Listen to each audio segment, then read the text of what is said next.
Hi, my name is Bodie. In the last video I was making, it took too long, so now we're here. I've recently been taking in way more art across all different platforms than I have previously. So this video is really just to compile some recent shit that I've appreciated, and because I don't make money off these videos and there's like 4 of you here total, I don't have to care what you think. But watch the video because it's funny.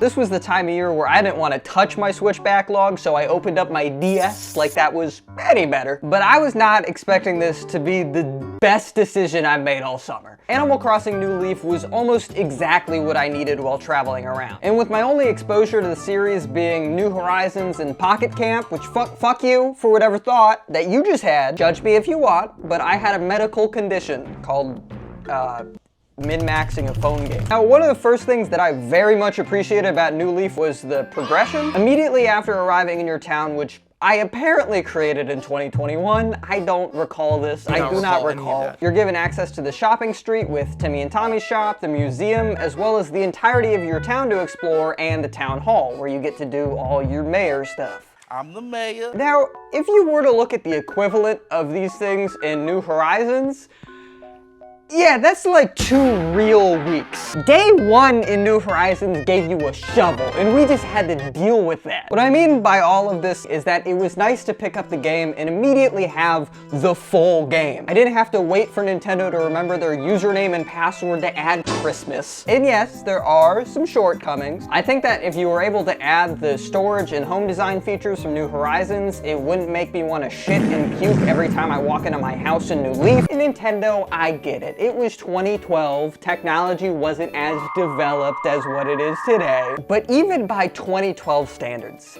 the fact that whenever I pick up a fruit, it individually separates each one in my inventory and then I have to manually drag them together is the biggest bullshit imaginable. Another big thing is the fact that you can't design your town as much as you can in New Horizons, which honestly, did not mind. For all the freedom that New Horizons gave you and your ability to place whatever furniture you wanted all over town, that shit had me stressing. I just remember those early days when you would build a pond or a garden and feel good about your town, and then open up Instagram to see a full-scale recreation of the Palace of Versailles. Being able to focus solely on the public's worst projects or just upgrading your house without the stress of a 5-star island you saw on Instagram was great.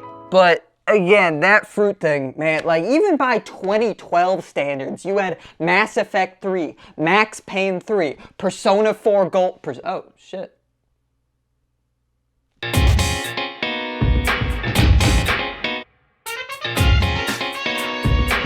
This game rocks, dude. I am of the firm belief that whatever Persona game you play first is just gonna be your favorite, because that's before you realize how fucking weird the fan base is. I am currently replaying this game, and it is just as much of a vibe as I remember it being. Even in a series that is known for stellar music and environments, I personally believe that Persona 4's tone and atmosphere are unmatched. Although 5 is able to capture the essence of Tokyo and Shibuya Square, and 3 has its fictionally engineered Blue City thing, Persona 4's depiction of a small town in Japan's countryside has always felt larger to me. The mystery that pushes the story forward is met with an atmosphere as thick as the fog that consumes the town. And where its counterparts thematically focus more on scale or mortality, Persona 4 instead focuses on the finite. The suspects of the murders you investigate feel ever more present, as the town you inhabit is not known for its population. The group of friends you build feels as tightly bonded as the connections you may find in your own life. And in a game that is less able to focus on visuals or scale,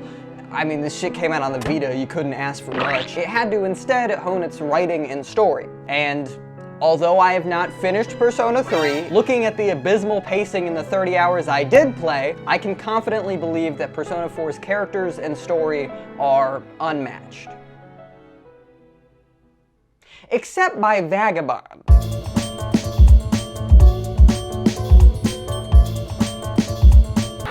Oh, you thought this was all video games, huh? You thought little Bodie couldn't pick up a book every once in a while?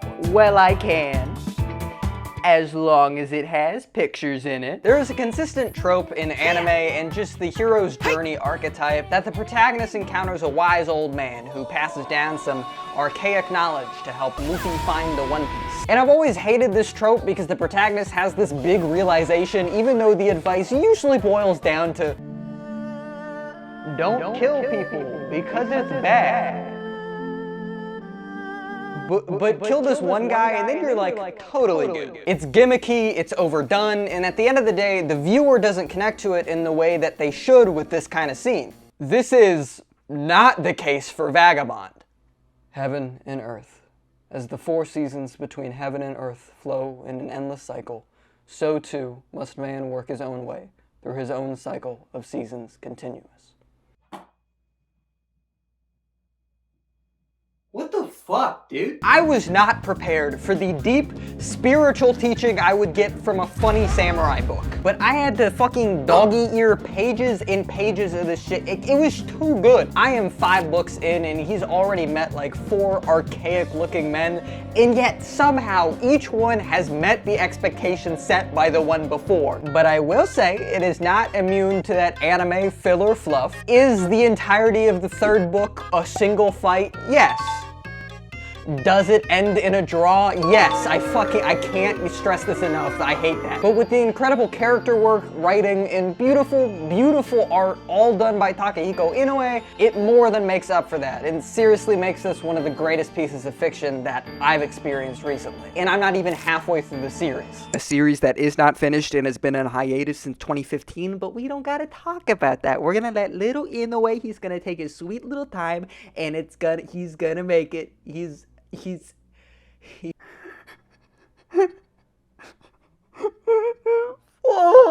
So if you're interested, I would recommend buying the 1st book, which in my opinion has the best pacing, to see if Vagabond is right for you. And may I recommend that while you read, you listen to a little bit of Nujabes.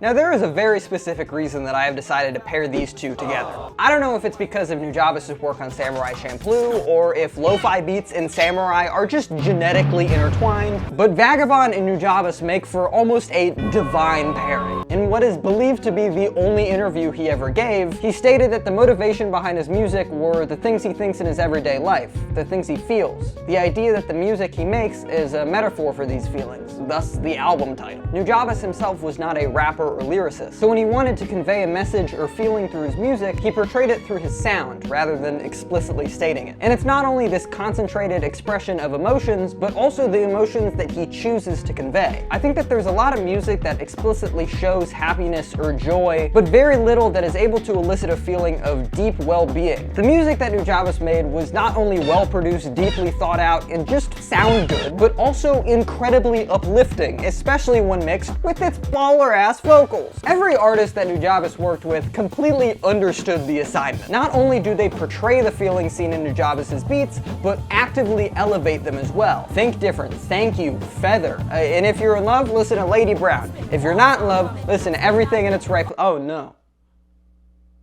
No, don't listen to that one. And if you're just looking for bangers, Philo, Horizon, all of the Lovesick series, all of the albums, all of the everything. And I would be stupid and dumb and also stupid if I did not mention his work on the Samurai Champloo soundtrack, which he made and fucking rocks. Nujabes' work on the show perfectly enveloped that weird mix of Edo period Japan and modern hip-hop that became the DNA of the show. The 2 albums that accumulate his work on the series go so hard, and his mixes paired with the fight scenes are great. But honestly, I just gotta hand it to Shinichiro Watanabe for being the GOAT at picking musicians for his shows. Cowboy Bebop is hands down my favorite show of all time, and Yoko Kanno does so good she almost redeems all musicians named Yoko. Now if you haven't listened to him before, I would recommend his album Metaphorical Music, and I'll highlight some of my favorites on that. And I will quote my buddy AJ here in saying that Departure is the greatest study album of all time. So if you gotta crank out those fall classes, you know, just really crank that hog. That can't be right. Anyways, putting on some Nujabes while reading Vagabond in the backyard is how I have passed many hours this summer, and is something that I would highly recommend. But you know, if we're talking about music, you know I gotta talk about that new Gambino though. Yeah, I'm good. It's a new verse with my old flow. There's a new world and an old one. I think that the strength of this album lies in its variety. The best way I can describe it is that it is much more of a grab bag than anything he's made previously, which is already a statement. For instance, I would love to see all the people surprised at the shift he made for Awaken My Love listen to Running Around, which sounds like some shit out of Camp Rock. The album covers a multitude of genres, and I think the great thing about this is that everybody can kind of gravitate to the songs that speak to them. And the other great part about having a diverse album like this is the fact that you can find shit that you may not have realized you would like. Like, I did not think I would enjoy Talk My Shit, but I do. Mainly because of the first line. And honestly, I love this mix of genres. Even if I don't necessarily enjoy every song in the album, I've thoroughly enjoyed finding that I fuck with them a little bit. Donald Glover has stated that this album is a love letter to the fans, and the more that I look at it, the more this statement rings true. I think the defining moment in my understanding of this album is when I noticed more and more similarities to his past works. For instance, Survive and Yoshinoya have been my personal go-tos. That's what I've been blasting, but that's because the internet. I love that album. There are songs on here that sound like they were straight up taken off his other albums, while others feel completely new. And I truly can't think of any other way he could have ended this career. As someone who's been listening to Gambino heavily for the past few years, fucking look at me. Seeing him dedicate his last albums to the fans in a way that blends the new and old with the only constant between them being the experience he's gained, I mean, I can say that the end of Gambino was something that was truly a sight to behold. And a sight that I will behold on September 4th, because he's coming to Tampa? What the fuck? Who goes to Tampa, dude? Hi. My hair is different. I want to come on here to say a few things. Firstly, I saw Gambino and it was fucking insane. Genuinely one of the most technically impressive shows you could ever see. But when I said I was gonna witness the end of Gambino, I did not mean that literally. Just 5 days and 2 shows after I saw him, he postponed the tour and shortly after canceled it altogether for a very good reason, mind you. That being said, everything I had mentioned about this tour and the album being for the fans was absolutely true. It was a wonderful experience, and after being so attached to his music for so long, this felt like a celebration not only for his career, but for me as well. And you already know my ass was screaming and creaming when he played Survive.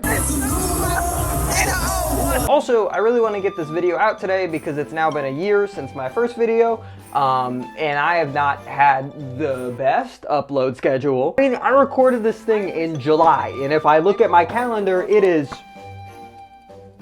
not July, which is why I refer to Bando Stone as the new Gambino, which I apologize. I know if you see a white boy talking about a new rap album that isn't Tyler, well, that's just false advertising. But really, this video's main purpose was just to be an ode to a good summer. I mean, I went to Japan, and some of the stuff in this video, like New Leaf, took up my time while traveling or going through airports. This was a summer full of new experiences, and even if it is months after these experiences have already passed, the impact and joy they brought me have not been lost to time. And although this is the part of the video where I do the outro and stuff and thank you for watching, I did record a little bit originally with my dog, and I still want to include that in the video. So thank you for watching. Who knows, maybe year 2 of Bodie Dylan will actually see me upload.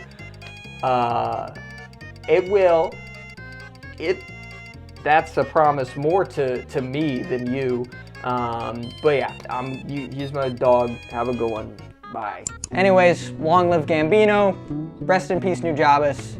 And Takiko in the way. If you don't finish Vagabond, I will fucking off myself. Gary, you want to be in the video? Okay, thank you for watching. I have thoroughly enjoyed compiling all of these, and yeah, I'm serious when I say this video is just an excuse to write about some stuff that I've appreciated recently. So, if you liked it, send it to someone. Cherry, what did you think about Vagabond? Did you like it? Did you like Vagabond? Did you like Samurais? Did you like Samurai? Okay, goodbye.